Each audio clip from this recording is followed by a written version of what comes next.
안티옥교회라는 제목으로 말씀을 전하겠습니다. 미국의 북장로교 언더우드 선교사와 감리교의 아펜젤러 선교사가 제물포항에 첫 발을 내디딘 날이 1885년 4월 5일 부활절이었습니다. 지금으로부터 139년 전인데요, 복음의 불모지였던 조선 땅에 복음의 씨앗이 뿌려진 이후 지금 한국 교회는 전 세계에서 두 번째로 선교사를 많이 파송하는 나라로 하나님께 쓰임 받고 있습니다.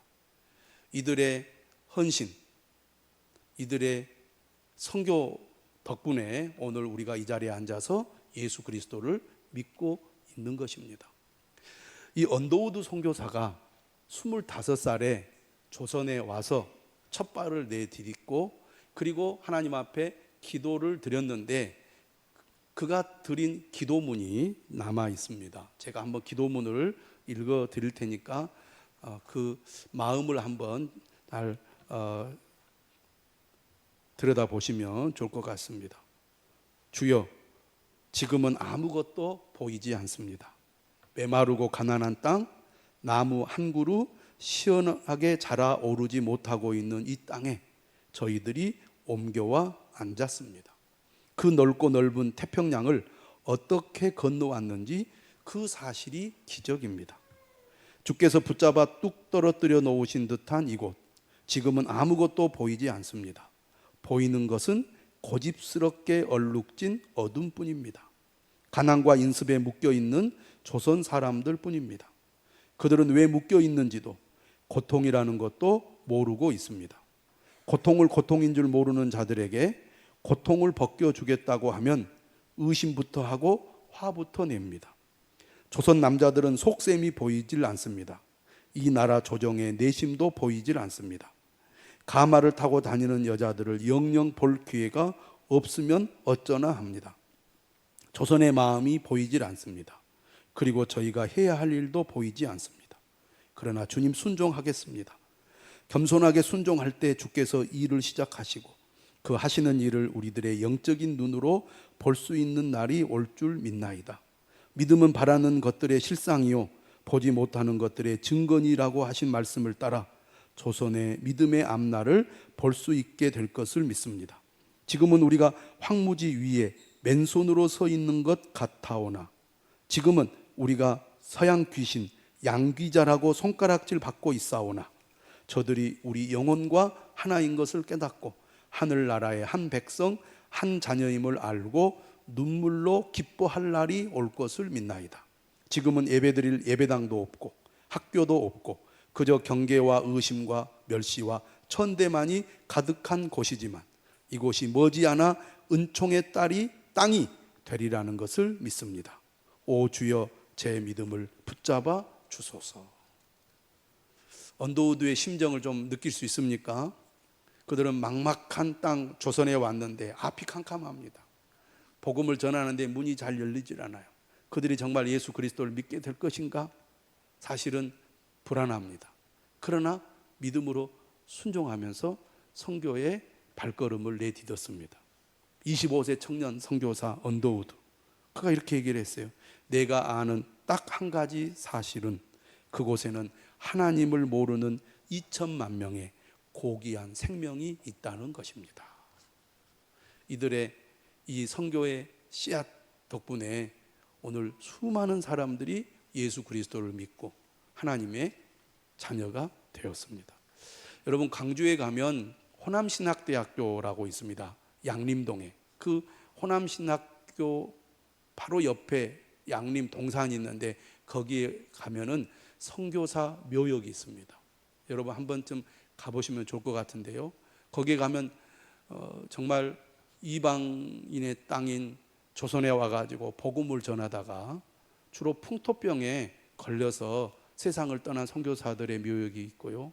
심지어는 이 선교사님들의 자녀들의 묘들이 있습니다. 보면은 1년도 안 된 아이들, 2년도 안 된 아이들, 아주 갓난 아이들의 묘가 있는데요. 이 땅에 복음을 전하러 정말 먼 이역 땅에 와가지고 복음을 전하다가 이렇게 병으로 죽고 또 가난 아이들이 수없이 죽고 그랬는데요.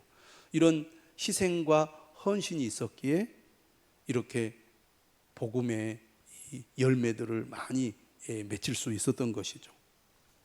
25세 선교사 언더우드의 이런 결단과 헌신 덕분에 우리들이 지금 예수 그리스도를 믿고 있다는 것 기억하시기를 바랍니다. 교회의 본질은 무엇일까요? 한마디로 말하면 선교입니다. 선교를 위해 교회는 존재합니다.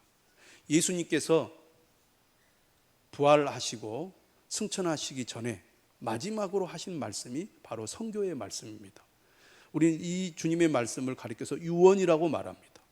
우리가 다른 말은 다 잊어버려도 마지막 유언의 말은 꼭 기억하지 않습니까? 예수님이 이 땅에서 마지막으로 하신 말씀은 바로 선교 명령입니다. 우리가 잘 아는 마태복음 28장 18절에서 20절, 여러분 교독문에서도 아까 함께 교독했지만 예수님 뭐라고 말씀하셨습니까?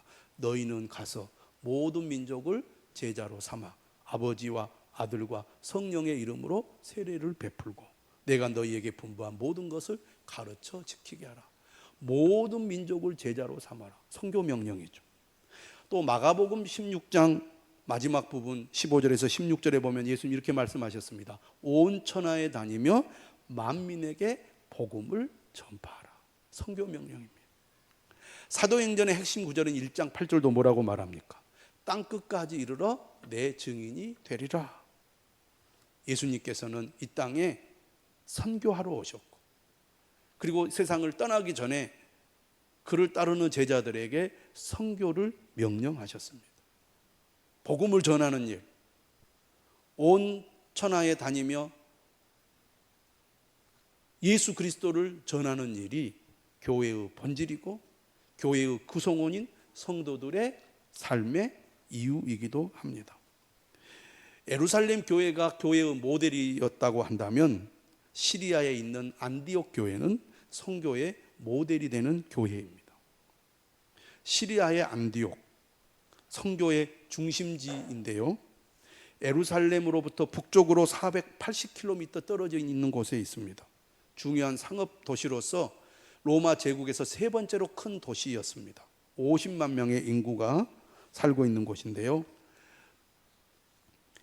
이 안디옥 교회가 선교사를 파송하죠. 바로 바나바와 바울입니다. 이 안디옥 교회가 선교사를 파송함으로써 드디어 전 세계의 복음 전도가 시작된 것입니다. 하나님께서는 이 땅에 성령을 보내서 예루살렘에 교회를 세우셨습니다. 그들이 기도하고 복음을 전하자 예루살렘 교회가 크게 부흥을 했습니다. 그런데 문제는 이 예루살렘 교회가 예루살렘 안에서만 복음을 전하는 거예요. 그래서 예루살렘 교회는 부흥했지만 주님의 뜻은 예루살렘에만 복음을 전하는 것이 아니었습니다. 오직 성령이 너희에게 임하시면 너희가 권능을 받고 예루살렘과 온 유대와 사마리아와 땅끝까지 이르러 내 증인이 되리라. 이게 주님의 예언의 말씀인데 이 예루살렘 교회 성도들이 이곳이 좋사오니 하면서 예배드리고 서로 사랑하고 교제하면서 예루살렘 교회를 크게 부흥을 시켰거든요. 그래서 주님이 어떤 일을 행하셨느냐, 이 예루살렘 교회에 큰 박해를 받게 하셨어요. 그래서 예루살렘 교회 성도들이 더 이상 예루살렘에 머무를 수 없게 만든 겁니다. 결국 그들은 예루살렘을 떠나야 했고, 예루살렘을 떠나면서 그들이 유대 지역에 복음을 전하고 사마리아 지역에 복음을 전하면서 깨달았어요. 아, 예수님께서 우리로 하여금 예루살렘과 유대와 사마리아와 땅끝까지 이르러 증인이 되라고 하셨구나. 하나님께서 우리에게 박해를 주신 것은 이처럼 우리로 하여금 온 세상에 복음을 전하라고 그렇게 하셨구나라는 것을 그들이 복음을 전하면서 깨달았을 것입니다. 하지만 사람이라는 것은 낯선 땅에서 낯선 사람들에게 복음을 전하는 것이 쉬운 일이 아니었습니다. 특히 유대인들은 어떤 사람들이었느냐, 유대인들은 자신들만의 독특한 삶의 양식이 있었습니다. 그들은 율법을 철저히 지키는 사람이었습니다. 그래서 율법을 모르는 이방인들과는 상종하지 않았어요. 무엇보다도 이방인들과는 밥을 같이 먹지 않았습니다. 여러분, 사람이 친해지려면 밥을 먹어야 되잖아요. 밥을 먹지 않는데 어떻게 친교가 일어날 수 있겠습니까? 그래서 이 유대인들이 사마리아 지역에 가서 복음을 전하고, 그리고 유대 지역에 가서 복음을 전해도 주로 누구에게 복음을 전했느냐? 유대인들에게. 심지어 그들이 사마리아를 벗어나서 이방 지역에 가서 복음을 전할 때도 누구에게만 복음을 전했느냐? 바로 유대인들에게만 복음을 전했어요. 그만큼 언어가 다르고 문화가 다르고 삶의 양식이 다른 사람에게 다가간다는 것은 참 어려운 일입니다. 그런데 복음을 전하는 사람들 가운데 일부가 이방인들에게도 복음을 전하기 시작했어요. 그래서 생겨난 교회가 시리아의 안디옥 교회입니다. 그래서 이 안디옥 교회는 정말 특별한 교회죠. 본격적으로 이방인들이 중심이 된 교회가 바로 안디옥 교회입니다. 그들은 교회를 세워서 하나님의 말씀을 배우고 또 가르치는 가운데 주님의 뜻이 이방인들에게 복음을 전하는 것이라는 것을 알게 됩니다. 그래서 그들은 성령의 인도하심을 따라 선교사를 파송하게 되는데 바로 바나바와 바울이죠. 이렇게 안디옥 교회가 선교를 시작함으로써 튀르키예 2층에 한번 가보세요. 문제가 있는가 한번 가보시죠. 튀르키예 전체에 복음이 전파되었을 뿐만 아니라 소아시아를 넘어서서 유럽에까지 복음이 전파되게 되죠. 유럽에 복음이 전파됨으로써 전 세계에 복음이 전파되는 계기가 된 것입니다. 이처럼 안디옥 교회의 선교는 기독교 역사에 아주 큰 획을 세운 그런 놀라운 교회가 되는데, 오늘 많은 교회들이 이 안디옥 교회를 본받아서 선교하는 교회로 하나님 앞에 쓰임 받기를 원하고 있는 것입니다. 특별히 이 안디옥 교회 선교사로 파송을 받은 사람 가운데 바울이 특별히 사도행전에서 크게 활약을 하는데요. 사도 바울이 어떤 사람입니까? 그는 로마 시민권을 가지고 있는 사람이었습니다.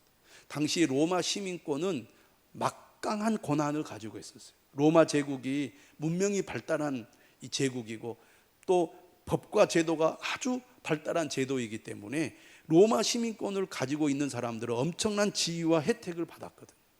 그래서 바울은 날 때부터 로마 시민권을 가지고 있는 사람으로서 평생 여유 있게 자기가 원하는 것을 누리며 살 수 있는 사람이었습니다. 고생하면서 힘들게 살 이유가 없는 사람이었던 거죠. 또 그는 유대인으로서 어려서부터 천막 만드는 기술을 습득했습니다. 유대인들은 어느 곳에 가서 살든지 자립할 수 있는 삶을 살 수 있도록 직업 교육을 어려서부터 시켰어요. 그는 어디를 가더라도 굶어 죽지 않고 살 수 있는 기술을 가지고 있었고 경제적으로 안정된 삶을 살 수 있는 조건을 가지고 있는 사람이었습니다. 하지만 그는 그러한 권리와 그러한 능력을 다 내려놓고 오직 선교를 위해서 자신의 삶을 온전히 바쳤습니다. 3차에 걸쳐서 선교 여행을 하죠. 그리고 그는 로마에까지 가서 복음을 전했습니다. 바울이 왜 편안한 삶을 내려놓고 이렇게 힘든 삶을 자처했을까요? 그것은 교회의 본질이 선교라는 것을 알았기 때문이고 주님이 자신을 부른 목적이 선교에 있음을 알았기 때문입니다. 사도행전 22장 21절에서 사도 바울이 이렇게 주님의 말씀을 전합니다. 떠나가라, 내가 너를 멀리 이방인에게로 보내리라. 주님이 자신을 부르셨을 때 왜 부르셨는지 그 이유를 잘 알았던 사람입니다. 자신의 삶의 목적이 무엇인지, 사명이 무엇인지 잘 알았고 그것을 위해 살았던 사람이 사도 바울이죠. 이 사도 바울의 삶은 2000년 동안 많은 그리스도인들에게 큰 영향을 끼치고 있습니다. 사랑하는 여러분, 예수님의 지상 명령은 선교입니다. 바울을 부르신 목적도 선교에 있습니다. 오늘 우리는 어떻게 해야 될까요? 오늘 우리도 교회의 본질이 선교임을 알고 교회 구성원인 우리 모두 이 선교의 사명을 충실히 감당해야 될 줄로 믿습니다. 따라서 합시다. 교회의 본질은 선교입니다. 교회가 선교하지 않으면 교회의 본질을 따르지 않는 것이고 사명을 따르지 않는 것과 같습니다. 교회는 그리스도의 몸입니다. 그리스도의 몸은 지체들로 구성되어 있습니다. 우리 각자가 지체예요. 그리스도의 몸을 이루고 있는. 다시 말하면 우리 모두가 선교에 관심을 가지고 선교에 열정을 가지고 선교에 동참해야 된다, 그런 얘기입니다. 우리가 이렇게 교회의 본질에 충실하려면 먼저 내가 믿는 예수님, 내가 믿는 구원이 얼마나 귀하고 가치 있는 것임을 알아야 합니다. 예수님께서 뭐라고 말씀하셨습니까? 만일 온 천하를 얻고도 자기 목숨을 잃으면 무슨 유익이 있으리요? 그랬습니다. 여러분, 사람의 생명보다 더 귀한 것이 어디 있습니까? 육체의 생명, 제한된 삶을 살아가는 육체의 생명도 귀한데 우리에게 영원한 생명을 주는 영적인 삶은 얼마나 귀하겠습니까? 사람을 살리는 일, 생명을 구원하는 일이야말로 가장 가치 있음을 믿는 사람들이 그리스도인입니다. 그러려면 내가 먼저 구원의 기쁨, 구원의 감격, 구원의 가치에 대한 확신이 있어야 될 줄로 믿습니다. 예수님을 믿음으로 얻게 되는 그 생명의 소중함을 우리가 알고 누려야 한다는 것입니다. 우리가 자신이 죄인임을 깨닫고 주님 앞에 나아갈 때 주님은 우리의 죄를 용서해 주시고 우리에게 영원한 생명을 주십니다. 그리고 주님이 늘 우리와 함께 하셔서 우리의 삶을 인도해 주시고 우리의 삶의 필요를 공급해 주시고 우리의 삶을 풍요롭게 하시는 줄 믿습니다. 여러분, 정말 은혜를 받는다는 것은 주님이 나를 얼마나 사랑하시는지 깨닫는 것이고 지금도 변함없이 나와 함께 하셔서 나를 도우시고 나를 위로하시고 나에게 새 힘을 주시고 능력을 주심을 우리는 경험하게 됩니다. 예배를 통해서, 말씀을 통해서, 기도를 통해서 주님이 함께 하시는 은혜를 경험하는 것이 그리스도인의 삶입니다. 저는 여러분들이 그런 은혜를 날마다 누릴 수 있기를 바랍니다. 사람을 보고 세상을 보면 실망할 것이 많습니다. 그러나 주님을 바라보면, 주님을 의지하면, 주님께 나아가면 주님이 주시는 평안, 자유, 기쁨이 있어요. 예수 믿는 것이 이렇게 좋구나, 이렇게 감사하구나. 저는 그러한 삶을 여러분들이 누릴 수 있기를 바랍니다. 예수님을 믿으면요, 두려움이 사라져요. 주님을 의지하면 두려움이 사라집니다. 인간의 모든 감정의 근본에는 두려움이 있습니다. 왜 우리가 실망합니까? 왜 불안합니까? 왜 우리가 분노하고 화가 납니까? 다 그 깊은 곳에 두려움이 자리 잡고 있기 때문입니다. 영원한 생명을 주시고 늘 우리와 함께 하시는 하나님의 은혜가 늘 우리 가운데 충만하면 두려움이 점점 사라집니다. 두려움이 사라질수록 평안을 누리는 거예요. 할렐루야. 저는 이런 은혜를 날마다 누리시기를 바랍니다. 오늘 우리 한국 사람들이 행복하지 못한 이유가 어디에 있습니까? 욕심 때문입니다. 남들과 비교하면서 욕심이 충만해지는 거예요. 나보다 더 잘 사는 사람, 더 잘 되는 사람을 바라보면서 비교하다 보니 시기하고 질투하고 욕심은 더 충만해지는 것입니다. 그러나요, 하나님의 은혜를 누리는 사람은요, 세상 욕심을 내려놔요. 그 욕심이 별것 아니라는 것을 알게 됩니다. 욕심을 내려놓을수록 자유함을 얻습니다. 자유할 때 기쁨이 있고 감사가 있는 것입니다. 저는 여러분들이 그런 은혜를 누릴 수 있기를 바랍니다. 우리가 살아가다 보면 성격이 다르고 삶에 대한 사고방식이 다르다 보니까 갈등이 일어납니다. 미워하는 마음이 생겨요. 그것이 우리의 마음을 괴롭히고 불행하게 만듭니다. 성령의 은혜가 임하고 충만할수록 우리는요, 미워하는 마음이 사라지고 용서하는 마음이 생깁니다. 용서할 때 치유가 일어나고 회복이 일어나요. 사랑하는 마음이 생기는 것입니다. 진짜 우리가 믿음으로 살면, 말씀을 따라 살면, 주님을 의지하면 이런 은혜를 경험하게 되는 거예요. 내가 그 은혜를 먼저 누려야 합니다. 그래야 다른 사람들에게 예수 믿는 것이 좋다고 말할 수 있는 거예요. 우리는 살다 보면 삶의 문제에 부딪힙니다. 누구나 어떻게 해야 될지 우리 힘으로 되지 않는 경험을 하게 됩니다. 그러나 우리가 주님 앞에 매달려 기도하면 주님이 지혜를 주십니다. 문제 해결할 수 있는 길을 열어주십니다. 응답을 받게 돼요. 이런 경험들을 여러분 주님을 의지하면 할수록 더욱 체험할 수 있게 되기를 바랍니다. 이런 믿음이 있을 때 여러분 예수님 믿으면 좋습니다. 예수님 믿어야 복을 받습니다. 예수님 믿어야 우리의 삶이 진정으로 복된 삶이 되는 것입니다. 할렐루야. 이러한 믿음의 출발에서 전도가 시작이 되고 선교가 시작이 되는 것입니다.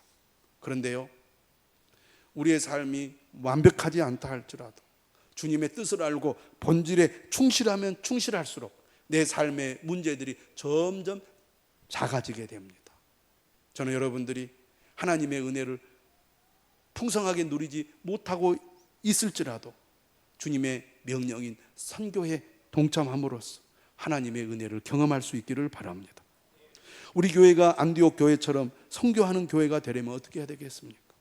먼저 보내는 선교사로서의 사명을 감당해야 되겠습니다. 따라서 합시다. 보내는 선교사. 안디옥 교회가 보내는 선교사의 사명을 감당했습니다. 사도 바울이 3차에 걸쳐서 복음을 전할 때 항상 출발지는 안디옥 교회였어요. 1차 전도, 2차 전도, 3차 전도 마찬가지였습니다. 선교를 마치고 안디옥 교회로 돌아왔습니다. 그리고 그곳에서 다시 회복한 후에 2차 전도를 가고 3차 전도를 갔습니다. 저는 우리 교회가 보내는 선교사로서 그 사명을 감당하는 교회가 되기를 바랍니다. 어떻게 보내는 선교사의 역할을 우리가 감당할 수 있습니까? 무엇보다도 선교를 위해서 기도하는 것입니다. 저는 여러분들이 기도할 때마다 선교를 위해서 기도할 수 있기를 바랍니다. 우리 교회가 선교하는 선교사 또 선교지를 위한 그 이름들이 주보에 기록되어 있습니다. 저는 우리가 섬기는 선교사들 또 선교지를 위해서 날마다 기도할 수 있기를 바랍니다. 그리고 우리가 보내는 선교사로서의 사명을 감당하기 위해서는 선교를 위해 물질로 후원하는 것입니다. 주님 뭐라고 말씀하셨습니까? 하늘에 보물을 쌓으라고 그랬습니다. 이 땅에서 우리가 남겨진 모든 것은 하나도 하나님께로 가져갈 수가 없습니다. 우리가 아무리 많은 것을 이루었다 할지라도 많은 돈을 벌었다 할지라도 결국 이 땅에 다 놓고 갑니다. 하지만 하나님의 나라를 위해서 사용한 것들은 하늘에 쌓아진다고 주님 약속하고 있습니다. 많은 분들이 내가 살아가는데도 어려운데 어떻게 주님을 위해서 쓸 수 있느냐 이렇게 말하는 분들이 있습니다. 쓰고 남은 것으로 드리려면 드릴 것이 없죠. 내가 하려던 것을 조금 줄이고 내가 좀 불편하더라도 주님을 위해서 먼저 내가 헌신하겠다고 결단할 때 우리가 참여할 수 있는 것입니다. 저는 여러분들이 선교 헌금에 모두 참여하기를 바랍니다. 우리 교회는 셀 모임을 하고 셀 헌금을 선교 헌금으로 보내고 있습니다. 여러분들이 기도하고 헌금할 때 그 헌금이 선교사님들 또 개척교회를 위해서 전적으로 쓰여지고 있음을 기억하시기를 바랍니다. 제가 우리 성도들에게 종종 이런 말씀을 드렸습니다. 연초에 믿지 않는 가족을 위해 그 가족의 이름으로 매달 선교 헌금에 참여하십시오. 액수를 여러분들이 정해서 매달 믿지 않는 가족의 이름으로 선교 헌금을 드리면서 그들을 위해서 기도하면 하나님께서 그들을 구원받게 해 주실 것입니다. 그런 말씀을 드렸습니다. 우리 교회는 지금 겨자씨 선교회에 참여하고 있습니다. 1999년도에 우리 교단 총회장이셨던 유재천 목사님께서 일찍 은퇴를 하시고 나주에 와서 거주하게 되었습니다. 그래서 선교회를 만들었어요. 강주, 전남, 전북에 있는 여러 교회가 참여해서 이 선교회를 시작했는데 지금 필리핀에 선교센터를 저희들이 가지고 있습니다. 땅을 구입하고 건물을 지어서 그곳에서 지금 사역을 하고 있는데 유치원과 초등학교를 운영하고 있습니다. 교육부인가 받은 지금 학교를 운영하고 있는데요. 아이들에게 좋은 어떤 환경에서 교육을 시키고 어렸을 때부터 예수 그리스도의 복음을 듣도록 하기 위하여 지금 겨자씨 선교센터에서 학교를 운영하고 있습니다. 우리가 기도하고 매달 후원하고 있는데요. 여러분들이 이를 위해서 기도하고 동참해 주시기를 바랍니다. 그리고 필리핀에 우리가 선교사를 파송했고, 그리고 많은 곳에 교회를 세웠습니다. 우리 겨자씨 선교에 속해 있는 여러 교회 성도님들이 개인적으로 헌금을 들여서 뭐 1억을 들여서 건축한 것도 있고, 뭐 5천만 원을 들여서 건축한 것도 있고, 많은 곳에 건축을 했습니다. 그리고 우리가 직접 감독하고 또 섬기는 교회가 현재 6개 교회가 있습니다.